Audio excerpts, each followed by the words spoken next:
Hey, what's up everyone? In this video we're going to be testing out to see whether Fortnite runs better on macOS or on Windows 10. So I'm installing it right now on my Mac.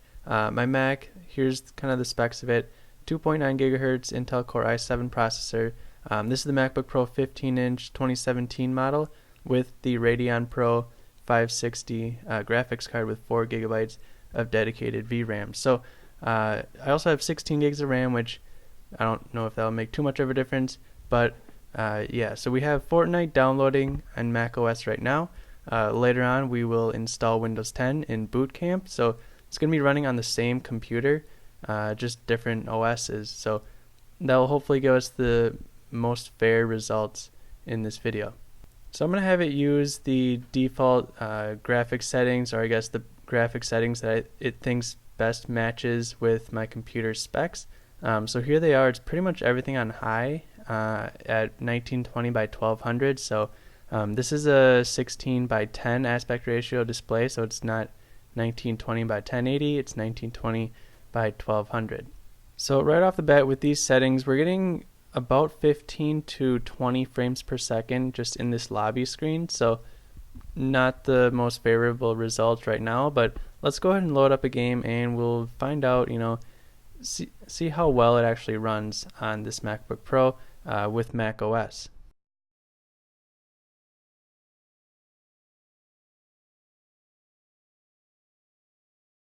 So this loading screen actually took so long that it actually put me in the game right away. That I didn't even go to a lobby and the bus was halfway across the map already. So off to a little bit of a rocky start, and as you can see, right when I jump out of the bus, the frames just drop drastically, but when I do get on the ground, they do improve a little bit, but I'm not sure if it's completely, playable, just with all this stuttering and everything.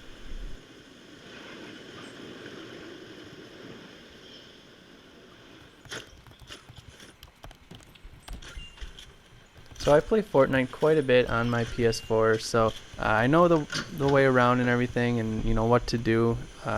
But playing on a computer is a little bit different, especially since I'm using a keyboard and not even a mouse. I'm actually using the trackpad built into my MacBook Pro because I didn't really want to set up a mouse just for the purpose of this demonstration video. So you're gonna have to kind of excuse my poor gameplay and kind of lack of knowledge of all the controls and everything when using a mouse and keyboard.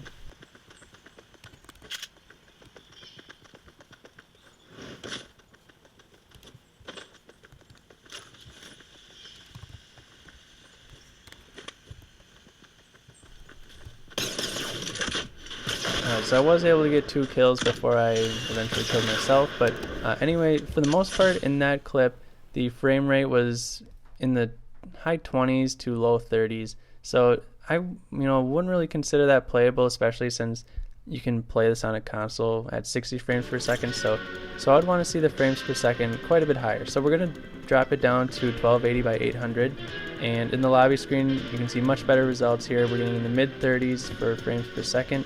So let's go ahead and find a game and we'll see if the actual gameplay is playable at all. So while we're in the bus, we're actually getting a pretty respectable upper 50s to right at 60 frames per second. So not too bad, but let's see when we get some action going. We'll see if that drops down at all.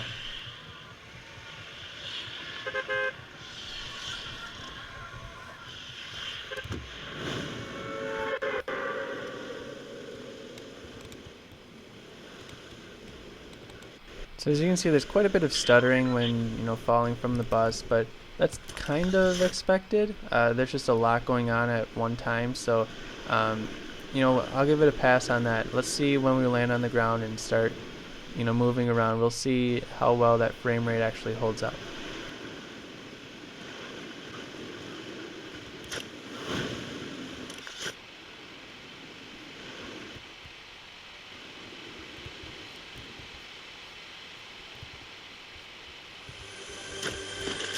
Okay, so playing at basically 720p, the frame rate is about low to upper 50s, which is pretty good. The only problem is that there's quite a bit of stuttering and just general lag every once in a while, so that might be a lot that may be pretty difficult to actually play the game with all that stuttering going on.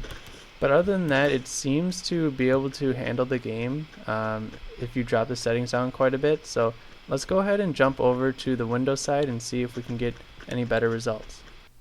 Alright, so we got Windows 10 installed in Boot Camp, so it's running, on the same computer and everything. So we're going to get Fortnite installed quick, and let's go ahead and check out just to make sure all of our specs are here. So we have the Core i7, same CPU and everything, same amount of RAM, 16 gigs, and we have the same GPU as well, the Radeon Pro 560. So, same computer, same specs and everything. The only thing that's different is the OS. So let's go and see if there's any difference.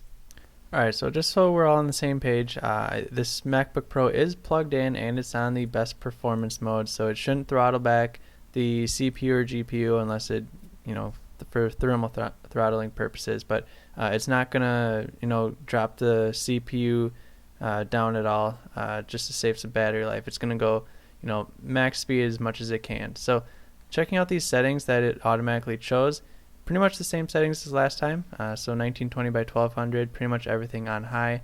And the initial frame rate in the lobby is about 25 to 30 frames per second, which is significantly better than last time when we were at 1920 by 1200 running macOS. Remember, that was between about 15 and 20. So definitely a lot more stable, and then it just generally looks a lot better. So let's go and start up a game and see what we get. Alright, so just to refresh your memory, when we were back on macOS, when we were running high settings at 1920 by 1200, we were getting about, high 20s to low 30s for the frame rate when playing a game. So as you can see, when we're running this game on Windows, the frame rate is, noticeably better. We're getting in the upper, or about mid to upper 30s at times. And the big difference is that there's not much stuttering, not much lag. There is a little bit when I'm falling down from the bus right here, but general gameplay, it's a lot smoother and it doesn't, choke up at times, which is really frustrating when you're in a game, especially like Fortnite, to be, hung up every once in a while because the OS is just not optimized well for gaming. So as you can see here, I'm on the ground. We're getting a solid 30 to maybe 35 frames per second, which is definitely, playable. I personally wouldn't want to play much lower than that, but yeah, it can be done. So let's go ahead and drop the resolution down again to 1280 by 800, and we'll see if we can get, noticeably better frame rates again. So as a refresher, back on macOS, we were getting about 35 frames per second in the lobby. Right now we're getting about 45, which is, noticeably better. 10 frame rates per second extra. That's, that's a big difference. Just kind of weird. Just because the OS is different, that it improves performance by that much. So let's go ahead and load up a game and we'll see what it's like to actually play. Alright, so we are in the bus right now, running at 1280 by 800 on high settings, and we are getting just about 60 frames per second. So it does drop down every once in a while in the mid 50s or so, but it bumps back up to 60, and remember, we did have 60 frames per second as the limit for this game, since all Mac displays are 60 hertz anyway. So if you connect this to another external display, I guess you could probably get a few more frames per second. I don't know if it would be worth it, but yeah, so we're about to touch down on the ground. We'll see if the frame rate changes at all. It looks like I'm not landing there, so let's go over here, and it looks like we're going to be busy over here as well. So as you can see, it's still managing, upper 50s to just a solid 60 frames per second at times, and there's no hang-ups. There's no noticeable stutters that could really ruin the gameplay. I just got destroyed right there, but you get the idea for this video. Running Fortnite on Windows as opposed to macOS, it's going to improve your frame rate and just your overall gaming experience pretty significantly. So if you're in this boat, I would give Boot Camp a try and try to install Windows on another partition. It's probably going to be worth it for your gameplay. But that's it for this video. If you guys have any questions, leave them in the comment section down below. Thanks for watching, and I'll see you in the next one.